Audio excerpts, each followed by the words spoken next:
ఒక చిన్న మాట. మన ప్రభువును రక్షకుడైన యేసుక్రీస్తు శ్రేష్టమైన నామంలో ఈ గృహ కూడి వచ్చిన మీ అందరూ కూడా నా హృదయపూర్వక వందనాలు. సుగీతిని జాషువాని ద్వారకాని ప్రశాంతను కూడా ప్రభు ఆశీర్వదించును గాక. ఒక చిన్న మాట చదువుకొని మనం ముగించుకుందాం. మొదటి సమూయేలు గ్రంథము 7వ అధ్యాయము 12వ వాక్యం చదువుకుందాం. అప్పుడు సమూయేలు ఒక రాయి తీసి మిస్పాకును షేనుకును మధ్య దాన్ని నిలిపి, ఇంతవరకు యెహోవా మనకు సహాయము చేసినని చెప్పి దానికి ఎబెనేజరు అని పేరు పెట్టెను. ఎబెనేజరు అనగా సహాయపు రాయి అని అర్థం. మహాపరిశుద్ధుడైన తండ్రి, నమ్మకస్తుడైన దేవా, చిన్న వాక్యం మీద ధ్యానం చేసుకోబోతున్నా. మీరు మాతో మాట్లాడమని వచ్చిన ప్రతి ఒక్కరితో తండ్రి మీరు ముచ్చరించండి. వినగల చెవులను అర్థం చేస్తున్న కృపను దయచేయండి. వాక్యానికి వ్యతిరేకంగా పనిచేస్తున్న ప్రతి దురాత్మక శక్తిని బంధించమని యేసు నామములో ప్రార్థన చేస్తున్నాను తండ్రి, ఆమేన్. హల్లెలూయా. ఆపురానిది.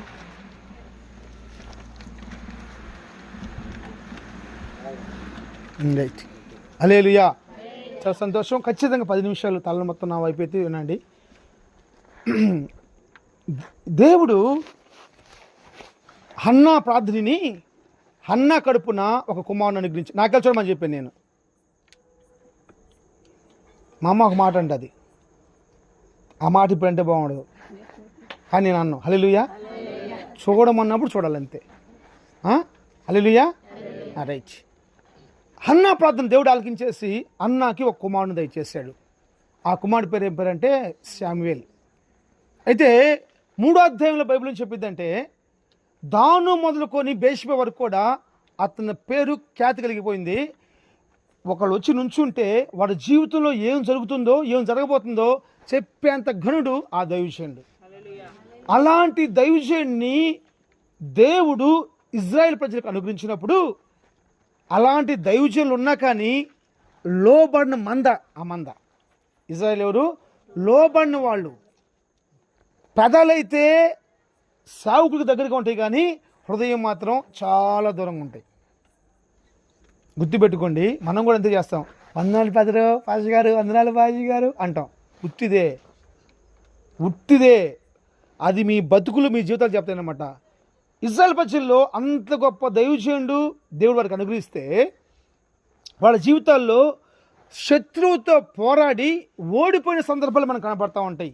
4వ అధ్యాయం చూస్తే వేల మంది చనిపోతున్నారు. 3వ అధ్యాయంలో దైవజనుడు ఉన్నాడు, 4వ అధ్యాయంలో బహుగా ఓడిపోతున్నారు. కారణం అంటే వాళ్ళు ఏం చేస్తున్నారో సేవకులు తెలియట్లా, వాళ్ళు ఏ పని చేస్తున్నారో సేవకులు తెలియట్లా, వాళ్ళు ఏం తింటున్నారో సేవకులు తెలియట్లా, వాళ్ళు ఏమనుకుంటున్నారో సేవకులు తెలియట్లా. రహస్యంగా చేసుకుంటున్నారు కాబట్టి యుద్ధం వచ్చేసింది, తీసుకుని పోయారు, మందసం తీసుకొని పోయారు. ఏదో గొప్ప కార్యం జరిగిద్దని మందసం పోయినా కానీ వాళ్ళకి యుద్ధం లేదు, ఓడిపోతున్నారు. భయంకర పరిస్థితులు అయిపోయినాయి. 7వ అధ్యాయం వచ్చేలేక అప్పుడు వచ్చారు ఎవరికాడికి? సమూయేలు దగ్గరికి వచ్చారు. అయ్యా ఓడిపోతున్నాం, వేల మంది వచ్చిపోతున్నారు అయ్యా, ఏం చేయమంటావంటే, ఏం భయపడద్దయ్యా నేను ఉంటాను చెప్పని యుద్ధం చేస్తున్నప్పుడు ఆ యుద్ధంలో వారు గెలుస్తారు. ప్రైజ్ అలార్డ్. ఆ యుద్ధంలో గెలిచినప్పుడు దేవుడు ఒక రాయి తీసుకొని అక్కడ నిలబెట్టేసేసి ఒక పేరు పెడతాడు. ఏంటంటే, మన దేవుడు మనకు సహాయం చేసేవాడు. స్తోత్రం చెప్పండి. మన దేవుడు మనకు సహాయం చేసే దేవుడు. ఈ రాత్రి నేను మీకు చెప్పాల్సుకున్న మాట ఏంటంటే, మీరు ఆరాధిస్తున్న దేవుడు మీకు సహాయం చేసేవాడు, మర్చిపోవద్దు. సహాయం చేయటం అంటే అర్థం ఏంటో తెలుసా? సహాయం చేయడం అంటే అర్థం తెలుసా? మన వల్ల కానిది మనకు చేత కానిది, మన వల్ల కానిది మనకు చేత కానిది ఇంకొకరి ద్వారా జరిగించబడటం, దాన్ని సహాయం అంటారు. సహాయానికి ఎంత డబ్బులు ఇవ్వాలి? చెప్పండమ్మా. సహాయానికి ఎంత డబ్బులు ఇవ్వాలి? ఎంత ఫీజు? ఎంత సహాయం చేసిన ఫీజు ఎంత? ఒక గ్లాసు మంచిలు ఇచ్చావు అనుకో, ఎంత డబ్బులు ఇస్తా?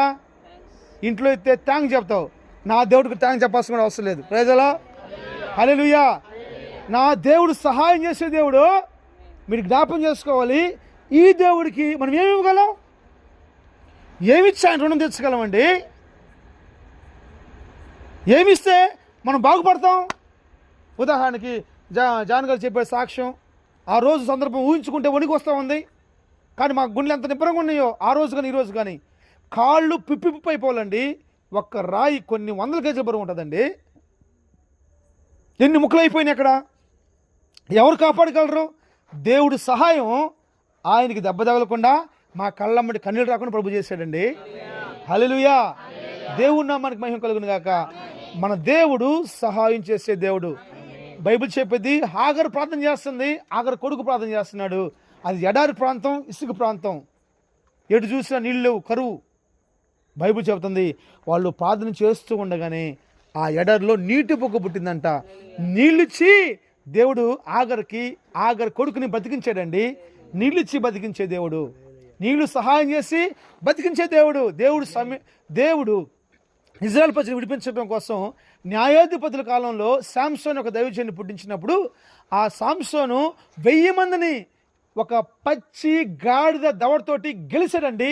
గాడిద దవడతోటండి 1000 మందిని గెలిచాడు. కత్తులు కాదు, ఈటలు కాదు, డాళ్ళు కాదండి, పచ్చి గాడిద దవడతోటి 1000 మందితో ఫైట్ చేసి గెలిచాడు. యేసు రక్తమే జయం. హల్లెలూయా. 1000 మంది గెలిచాడు. గెలిచినాక అలసిపోయి పడిపోతే అప్పుడు దాహం వేస్తుంది. అయ్యా నేను చచ్చిపోయేటట్టున్నానయ్యా, ఒక్కసారి సహాయం చేయమనగానే ఏం చేయమన్నాడు? సహాయం చేయమనగానే బండను చీల్చి దాహం తీర్చాడు నా దేవుడు. స్తోత్రం. హల్లెలూయా. ఇజ్రాయేలీలు అరణ్యంలో ఉన్నప్పుడు వాళ్ళకి దాహం వేస్తుంది, నీళ్లు తాగడానికి నీళ్ళు లేవు. అక్కడ ఒక కుంట ఉంది. ఆ కుంట మొత్తం కొన్ని వేల వందల సంవత్సరాల నుంచి చెత్తబడిపోయి, కర్రలు పడిపోయి, చెట్లు పడిపోయి, పాయిజన్ ఇష్టమైపోయింది, మారగా చేదుగా మార్చబడిపోయినాయి. అవి తాగితే చచ్చిపోతారు. అప్పుడు అంటున్నాడు, ప్రభా మాకు సహాయం చేయ, నీళ్ళు కావాలంటే మోషతో చెప్తున్నాడు, పక్కన ఒక చెట్టు పెట్టాను చూడరా, ఆ చెట్టు కొమ్మ నరికి దాన్ని వేసేసేయి, మొత్తం నీళ్ళు ఏమైపోతాయి. ఏమండి, ఒక కుంటలో ఉన్న నీళ్లు ఒక చెట్టు కొమ్మ ఏంగానే ఏమైపోయింది? నా దేవుడు సహాయం చేసే దేవుడు. ప్రజలా సహాయం చేసే దేవుడు మన దేవుడు. గుర్తుపెట్టుకోవాలి మీరు. మనం ఉన్న ఏ పరిస్థితి అయినా సరే కావచ్చు, మన భుజం తట్టే దేవుడు. నాకు చాలా ఇష్టం ఈ మాట, మన దేవుడు భుజం తట్టే దేవుడు. ఇలాగ రకరకాలుగా అనేక మంది జీవితాల్లో దేవుడు సహాయం చేసుకుంటూ వచ్చాడు. నేను అంటున్నాను, ఈ సహాయం చేసే దేవుడు నీ జీవితంలో సహాయం చేస్తే ఎంత బాగుంటుంది. నీ జీవితానికి సహాయం చేయడు, ఇప్పుడు వరకు చేసిన సహాయాన్ని బట్టి ప్రభుకే మహిమ కలుగును గాక. వాస్తవానికి మాకు ఉపాసపాతలు జరిగిన 40 రోజులు నిన్న ఆదివారం రాత్రి కొడుకుతోటి ముగించబడిపోయింది. అయితే నా కొడుకు హాస్టల్లో ఉన్నాడు, ఫీజు కట్టాలి. వచ్చాడు. నేను ఆలోచిస్తూ ఉన్నాను ఏం చేయాలని చెప్పేసి అని. బాబుని కూడా పంపించాలి. చెప్తాను, డాడీ ఇంత డబ్బు కట్టాలి డాడీ అని చెప్పేసి నాతో కూర్చొని నా పక్కన కూర్చొని చెప్తున్నాడు పునుకొని. సరే నాన్న చూద్దాంలే నాన్న చేద్దాం అని చెప్పేసి అంటా ఉన్నాను. నేను ఏం చేయాలి అర్థం కాలేదు. ఈరోజు తెల్లారులేకే ప్రభు ఒక అద్భుతం చేశాడు. అద్భుతం ఏందో మీరు తెలుసుకోవాలంటే మనిషికి 1530 రూపాయలు కడితే చెప్తా ఫీజు, లేదంటే అద్దె సీక్రెట్, అది ఎవరికి చెప్పను. దేవుడు చేసిన ఆ సహాయం బట్టి నాకు ధైర్యం ఉంది, కుమారుని ధైర్యంగా పంపించాను. రైజలా ఇక సంతోషం ఆగట్లా మనకి. హల్లెలూయా. దేవుడు చేసే సహాయం గొప్పగుంటుందమ్మా. మన కంటికి ఊహ కన్నది అదంతే. వాడెవడో నేనెవరినో ఎందుకు ఫోన్ చేసాడో తెలియదు. ఎంత గొప్ప కృపో. నా దేవుడు సహాయం చేసే దేవుడు. రైజలా నీకు సహాయం కావాలని ఆశపడుతున్నావా? ఇరుకులో ఉన్నప్పుడు, ఇబ్బందులు ఉన్నప్పుడు, కష్టంలో ఉన్నప్పుడు, నష్టంలో ఉన్నప్పుడు, వేదనలో ఉన్నప్పుడు, కన్నీటితో ఉన్నప్పుడు, మనసుకు నెమ్మది లేనప్పుడు, సమాధానం లేనప్పుడు నీకు సహాయం కానీ ఆశపడుతున్నావా? యేసుక్రీస్తు ప్రభుని నువ్వు అడుగు, నిత్యంగా సహాయం చేస్తాడు, నీ కుటుంబానికి సహాయం చేస్తాడు. హల్లెలూయా. నేను ముగించబోతున్నాను. ఎలా ఉంటే సహాయం చేస్తాడో ఒక మాట చెప్పేసి మీకోసం నేను ప్రార్థన చేస్తాను. 6వ వచనం చదువు ఒకసారి. 6వ వచనం.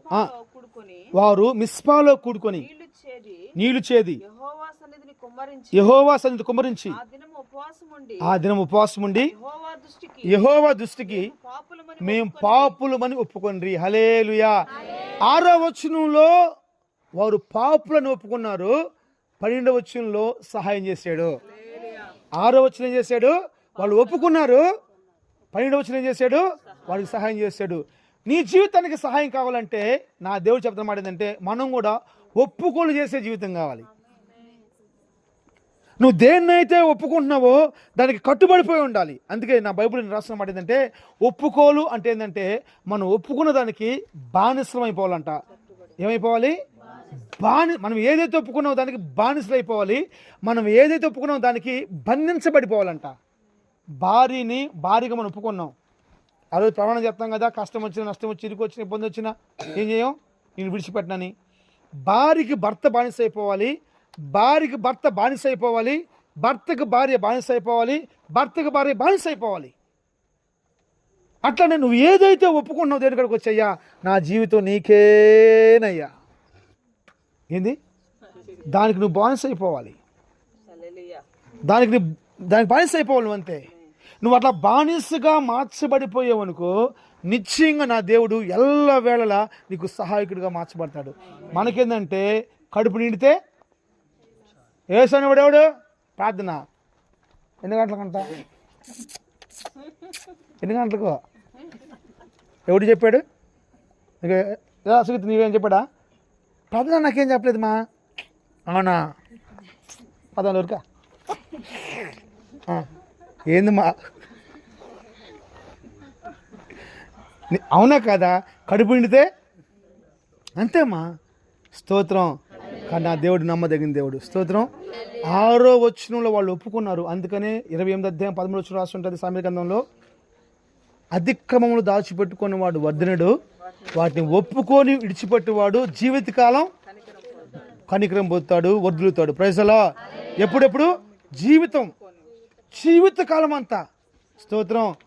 నేను చెప్తున్నా దేవుని యొక్క మాట తెలుసా, నువ్వు ఏదైతే ఒప్పుకోలు చేస్తున్నావో ఈరోజు నువ్వు ఇంటికి పోయి ప్రార్థన చేసుకో. ప్రభా, ఇక నుంచి నేను ప్రార్థన చేసుకుంటానయ్యా, ఇక నుంచి బైబిల్ చదువుకుంటానయ్యా, ఇక నుంచి పరిశుద్ధంగా జీవిస్తానయ్యా, ఇక నుంచి శ్వాసంతో ఉంటానయ్యా, అయ్యా కృపనివ్వండి అయ్యా, ఈ విషయంలో నాకు సహాయం చేయండి అని చెప్పేసి అని నువ్వు ప్రార్థన చేసుకో. నెక్స్ట్ మంత్ దేవుని చిత్తం అయితే మళ్ళీ వీళ్ళ ఇంట్లో ప్రార్థన పెడితే నువ్వు వచ్చి సాక్ష్యం చెప్తావు, ఆయనలాగా, జాన్ గారు లాగా. ఒప్పుకోలో ఉన్న పవరు ఆటం బాంబు కంటే కూడా గొప్పదమ్మా. ఒప్పుకోలో ఉన్న పవరు. అందుకనే దావీదు 51 క్రితం రాస్తాడు, అయ్యా నేను పాపం చేశానయ్యా, దయచేసి నీ పరిశుద్ధాత్మ నా నుంచి తొలగించొద్దు. నేను అన్నాను అనుకునేవంట, నేనే పాపం చేశాను. ఒప్పుకోలో ఉన్న ఆశీర్వాదం చాలా గొప్పది. నేను చెప్తున్నానండి, ఆదాము అవ్వలు పాపం చేశారు, తప్పు చేశారు, ఆజ్ఞ అతిక్రమం ఇచ్చారు, పాపం అయిపోయింది. దేవుడు చదువుతున్నాడు, ఆదాము నువ్వు ఎక్కడున్నావు, నువ్వెందుకు ఈ పని చేసావంటే ఆయన ఏమన్నాడంటే, బల్లెవడివే ఉన్నావు, నేనేంది అసలు, నేను నీ చేతి పెట్టానయ్యా. ఎసయో ఎవరు చేశారు నన్ను? నువ్వుగా చేసింది. నా స్వభావం ఎవరిది? నీది కదా. నా రూపం ఎవరిది? నీది కదా. నా పోలిక ఎవరిది? అరే తప్పు చేసేవాళ్ళు అడుగుతుంటే ఏం చెప్తున్నాడు? నా స్వభావం ఏంది, నా పోలిక ఏంది, నా విధానం ఏంది, ఈ మాట చెప్పుకుంటున్నాడు. ఒప్పుకుంటున్నా మనోడు.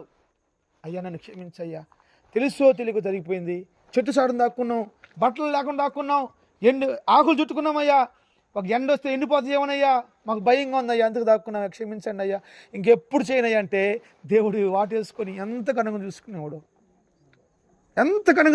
మా. నేను ఏడుస్తూ ఉంటాను అప్పుడప్పుడు ఈ మాట తెలుసుకున్నప్పుడు. దేవుడు ఏమడుగుతున్నాడు, నువ్వేం చెప్తున్నావు? దేవుడు ఏం కోరుకుంటున్నాడు మా? నీకు సహాయం చేయడానికి కదా బైబిల్ చెప్పిద్ది. 1వ అధ్యాయం 16 వచ్చిన 17 వచ్చిన అనుకుంటాను, 2వ అధ్యాయము 16, 17 రాస్తున్నది ఆదికాండంలో. చాటి అయిన సహాయం చేయాలనుకున్నాడు. నీ విషయంలో చాటి అయిన సహాయం చేయాలనుకున్న ఆశపడిన దేవుడు అన్నేమి చేస్తాడు? అయ్యా నేను తప్పు చేశానయ్యా, ఏదో జరిగిపోయిందయ్యా, ఒక్కసారి కృప చూపించయ్యా అంటే ఎంత బాగుంటుంది మా. ఒప్పుకునే మనసు చాలా శ్రేష్టమైంది, ఆటో బాంబు కంటే కూడా గొప్పది. స్తోత్రం. మనం తప్పు చేసినప్పుడు తల్లి కాడికి వచ్చి, తండ్రి కాడికి వచ్చి, మమ్మీ డాడీ నేను తప్పు చేస్తాను మమ్మీ, క్షమించు మమ్మీ, ఇంకోసారి చేయనంటే సంపలకున్నవాడు సంపడండి. ఒప్పుకోవాలి మా. నీ ఒప్పుకోవాలంత జ్ఞానంగా మార్చబడాలి. మధ్యాహ్నం వాళ్ళ తమ్ముడు వచ్చాడు, అంత మాట్లాడుతూ ఉన్నాను, నిజంగా నా హృదయం చెలించిపోయింది. అయ్యో ఎంత మంచి వ్యక్తి అని చెప్పేసి అని ఆయన ఒక సాక్ష్యం చెప్పాడు. వాళ్ళు వేరే ప్రాంతంలో ఒక దైవజనుని సాగు చేస్తూ ఉన్నాడు. సాగు చేస్తూ ఉంటే ఆ సావుకుడు తీర్మానం కలిపి, ఝాన్సీ వినాలి, చూడకూడదు అటు ఇటు, తీర్మానం కలిగి వెళ్ళిపోయాడు. ఏం తీర్మానం చేస్తా, బతుకుడు నీ కోసమే, సావు అయితే నీ కోసమే. తీర్మానం కలిపి వెళ్ళిపోయాడు. సావు కొంచెం కొంచెం పెరిగింది. 10 మంది 20 మంది అయ్యారు, 20 మంది 25 మంది అయ్యారు. సంతోషిస్తున్న సమయంలో ఒకడొచ్చాడు, రేయ్ చర్చి మూసేస్తావా మెన్న నరకమంటావా? అయ్యా నువ్వు ఏం చేసుకున్నా కానీ నేను మాత్రం ఏం తిరిగిపోలేనయ్యా, సమస్తాన్ని విడిచిపెట్టొచ్చు అని చెప్పేసి అని కళ్ళు మూసుకొని చెప్తా ఉండగానే కత్తి తీసుకున్నాడు, జుట్టు పట్టుకున్నాడు, కోసి మెడ కోసేసి మెట్టు మీద కూర్చోబెట్టాడు.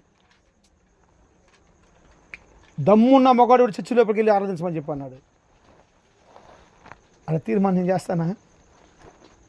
అలా డొప్పుకులు నేను చేస్తానా? ఒక్క మాట అంటే నువ్వు చర్చికి వస్తావా? ఒక్క మాట చర్చికి వస్తావమ్మా నువ్వు? రాత్రి అంతా నాకు బాగలేదు, పొద్దున్నే లేచేసేసి నేను కూర్చొని మీ అందరి కోసం ప్రార్థన చేసినాక నాకు నెమ్మది లేదండి. నేను చాలా బాధ చేసింది. అందరు తినేసి పడేసిపోతే నేను గడగటం ఏంది ప్రభా అన్నాను, ఈ సేవకు నేను ఒప్పుకోలు చేశాను ప్రభా, ఎంత కష్టమే నేను పడాలి. నేను తిన్న ప్లేట్లు అవి, నేను తిన్న గిన్నెల పరిచర్యలే కదా. ఎవరు చేయాలి పరిచర్య? సేవకుడు చేయాలా? ఏందండి ఒప్పుకోలు మంది? ప్రతి ఒక్కళ్ళు ఎంత ఒప్పుకోలు చేయాలి? నీ జీవితం ఏంటి? ప్రాణం అర్పిస్తున్నారు మా సేవ కోసం, ప్రాణం అర్పిస్తున్నారు మా సేవ కోసం. మెడకాయ కోసి సేవకుడు దగ్గర పెట్టాడు, కొట్టుకుని బాడీ పడిపోయింది. అది చెప్తున్నప్పుడు నాకు మనసులో చలనం రావట్లే. మధ్యాహ్నం నేను కుంగిపోయింది చాలా. ఎవరు పోలా, చచ్చి మూడిచేసారు. చూస్తూ ఉండగా కొన్ని రోజులు అయిపోయింది. ఎవడైతే మెడగోసాడో వాడే మారిపోయి, అయ్యా యేసుబాబు నిజమైన దేవుడు రాండి ఆరాధన చేసుకుందని చెప్పేసి తలుపు తీస్తే 100 మంది ఈరోజు ఆ మందిలో ఆరాధించుకుంటున్నారంట. హల్లెలూయా. ఒప్పుకోలు చేస్తే ఆ ఒప్పుకోలు వస్తున్న ఆశీర్వాదం గొప్పదిమా. నువ్వు దేనికోసం ఒప్పుకోలు చేసావో దాని మీద నిలబడు, స్తంభంలాగా మార్చబడు. డబ్బు కోసమో, కులం కోసమో, మతం కోసమో, ప్రాంతం కోసమో, ఏరియా కోసమో, దానికోసం కాదు. దానికోసం అమ్మ నీకు ఎందుకమ్మా చీరాల, కనీసం ఫ్యాన్ కూడా లేదమ్మా, ఇక్కడ కూర్చోమ్మని నేను ఏసీలో కూర్చోపోతానంటే అక్కడే కూర్చోదంట, అక్కడే పోయిద్దంట. ఏందన్నయ్య ఏసీలో కూర్చున్న ఫీలింగ్ నాకు రావట్లేదు, కానీ అక్కడ చెట్టు కింద కూర్చున్నాను బాగుంటుందంట. ఎండలు భయంకరమైన ఎండలో ఇసుక, ఆ ఇంద్రమూల చెట్టు కింద కూర్చుంటే కానీ మన శాంతం ఉందంట. నాకు తెలిసి ఆత్మ మా అమ్మ ఆత్మ యాప చెట్టు కిందే ఉంది కావాలి, నాకు అర్థం కావట్లా. స్తోత్రం. హల్లెలూయా. దేవుని సేవకు నేను చెప్తున్న మాట ఏం చేస్తా, మంచి ఒప్పుకోలు చేయండి, నా దేవుడు నిశ్చయంగా సహాయం చేస్తాడు. ఈ రాత్రి మీరు ఒప్పుకోలు చూసుకొని నేను చెప్తున్నాను, మీ ఒప్పుకోలను బట్టి ప్రభు మిమ్మల్ని నడిపిస్తున్నప్పుడు ఆ ఒప్పుకోల్లో కనుక మీరు స్థిరపరచబడితే ఎలాంటి పరిస్థితులు అయినా సరే మీరు స్థిరపడితే నిశ్చయంగా ప్రభు మిమ్మల్ని కనపరుస్తాడు.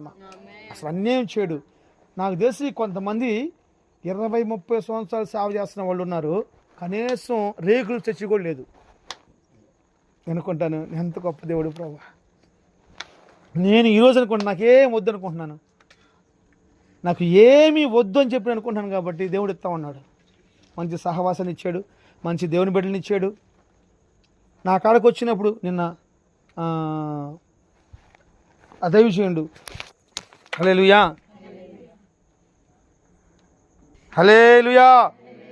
దేవుని బిడ్డ జ్ఞాపకం చేసుకోండి, మనం ఒప్పుకోలు చేసామనుకో, ఆ ఒప్పుకోలు కోసం ఉంటే దేవుడు మనల్ని కనపరుస్తాడు, ఎప్పుడు తక్కువ చేయడు. బైబిల్ చెప్పిద్ది, వాళ్ళు ఒప్పుకోలు చేసుకున్నారు, ఒప్పుకోలు చేసుకున్న వెంటనే దేవుడు వాళ్ళకి సహాయం చేస్తే కనపరుస్తున్నారు దేవుడిని. స్తోత్రం. ఇది 13వ వచనం కూడా చదువు, ముగిస్తున్నాను. ఫిలిష్తీయులు అణచబడ్డవారై దేవుడు సహాయం చేస్తే ఎలాంటి పరిస్థితి అయినా సరే అణచబడిపోయిద్ది, నిమ్మలించడిద్ది. స్తోత్రం. బైబిల్ చెబుతుంది, వాళ్ళు అలాగు చేసినాక, ఒప్పుకోలు చేసినాక దేవుడు ఇజ్రాయేలుకి సహాయం చేస్తే వాళ్ళు ఒక రాయి పెట్టుకొని, నా దేవా నువ్వు సహాయం చేసే దేవుడు అని చెప్పంగానే బైబిల్లో 13వ వచనం రాసిన మాట ఏం తెలుసా, ఫిలిష్తీయులు అలాగు అణచబడ్డవారై ఏంటంటవా, ఇజ్రాయేలీయుల సరిహద్దులోకే తిరిగి రాలేదంట. Praise the Lord. మీరు ఒప్పుకోలు చేస్తే ఎలాంటి వ్యతిరేకమైన పరిస్థితులు మన కుటుంబంలోకి డోర్లకు రావమ్మా. నేను చెప్తున్నాను సాక్షిగా, ప్రభుకు సాక్షిగా, ఈరోజు వరకు కూడా నా కుటుంబంలో అలిగి అన్నవేస్టిపై పడేయటం కానీ, మూతి ముడుచుకొని అటోకలు ఇటోకలు తిరగటం కానీ, అలిగి పనుకోవటం లేకపోతే తుంకోవటం. నేను మన చెప్పాను, అలిగిన వాళ్ళ జీవితం ఏమైంది, కుక్కలు వచ్చి నాగుతాయి అంట. మీరు అలిగితే మీ రక్తాన్ని కుక్కలు నాగుతాయి అంట. అలిగేమా మన రక్తం కుక్కలు నాగుతాయి, అంత హీనం అన్నమాట. కుక్కలు నాకు దేన్ని అవుతాయి, ఎంత హీనం. పనికిరాని దాన్ని చేస్తాయి అట్టు కుక్కలు అంటే అర్థం ఏంటి తెలుసా, మనుషులు ఎందుకు చచ్చిపోయి శవం కడిపోయండి అమ్మ సంతోషం కదండి, ఏగోళ్తుంది ఏం చేస్తా ఇసుతారు పాపం, చాలామంది తోలుతారు. అలాంటిది కుక్కలు అవుతాయంటే అసలు ఏంది, ఎన్నిసార్లు వాళ్ళకి రేపు చూడాలి, చచ్చిపోయిన వాళ్ళు ఎవరైనా ఉంటే పోయి అబ్జర్వ్ చేయండి, వాళ్ళు అడిగే బ్యాచ్యా ఒప్పుకునే బ్యాచ్ అని చెప్పని. స్తోత్రం. కాబట్టి ఇంకెన్నడూ కూడా ఇజ్రాయేలు సరిహద్దులకి ఫిలిష్తీయులు రాలా. మళ్ళీ సౌలు రాజుగా మార్చబడి ఆ రాజు దేవునికి వ్యతిరేకంగా చేసిన తర్వాత మళ్ళీ ఫిలిష్తీయుల శక్తి పెరిగిపోయింది. అమాలేకు శక్తి పెరిగిపోయింది. తర్వాత దావీదు వచ్చాడు, వాళ్ళు నడిచేసాడు. దాన్ని బట్టి వేరే స్తోత్రం, అది వేరే సబ్జెక్టు. కాబట్టి దేవుడు మనకి సహాయం చేసేవాడు. ఎప్పుడు సహాయం చేస్తాడు చెప్పండి? ఎప్పుడు సహాయం చేస్తాడమ్మా? ఒప్పుకోవాలి. నీ ఒప్పుకోవాలని బట్టి దేవుడు సహాయం చేస్తాడు. ఒప్పుకోవాలంటే ఏంటి? ఒప్పుకోవాలంటే నువ్వు దేన్ని ఒప్పుకుంటున్నావు దానికి నువ్వు దాసుడు అయిపోవాలి, కట్టుబడిపోవాలి, దాన్ని బందీ అయిపోవాలి. ఆ బందీ అంటే ఏం తెలుసా? దాని నుంచి నువ్వు పక్కకు పోకూడదు ఎలాంటి పరిస్థితులు అయినా సరే. అలా మనకు ఇప్పుడు సూది పొడిచేటప్పుడు ఏమొచ్చింది? ఏం బాగుందా ఎవరు పొడిసే అంటావా? నాకు మన కాలు దెబ్బతో సూది పొడిచాడు. టీషర్ట్ వేసుకుని పోయాను, జీన్స్ ప్యాంట్ వేసుకుని పోయా, సొత్తంటే జిమ్ బాడీ లాగా ఉన్నా. సొత్తంటే వాడు భయపడి అన్న రాన్న అంటున్నాడు. వాడు ఇక సూది తీసుకొని బయట అన్న నీ శరీరానికి ఈ సూది ఏంటంటే చెప్పండి. అలా అనగానే పెట్టినప్పుడు నొప్పి అనిపించింది, తర్వాత బాగా అనిపించింది. రెండో సూది ఎత్తండి ఈ పక్క. సరే ఇప్పుడు ఏమన్నాడు? నా జిమ్ బాడీ అన్నాడు కదా, ఇప్పుడు స్టిక్గా ఉండాలి కదా, ఇప్పుడు నిలబడ్డా. యేసు రక్తమే జయం. హల్లెలూయా. మనం ఒప్పుకున్నదప్పుడు కొన్ని కష్టాలు వచ్చినప్పుడు దాన్ని బరాయిస్తే ఆ సూది వచ్చినప్పుడు తర్వాత రిలీఫ్ అయిపోయింది. కాబట్టి దేవుని బిడ్డలారా, దేవుడు మీ అందరికి సహాయం చేయను గాక, మీ పరిస్థితుల్లోంచి ప్రభు మిమ్మల్ని విడిపించును గాక, దేవుడి కృపానిధిగా మార్చబడును గాక, దేవుడి మాటలు ఆశీర్వదించును గాక. ఆమేన్.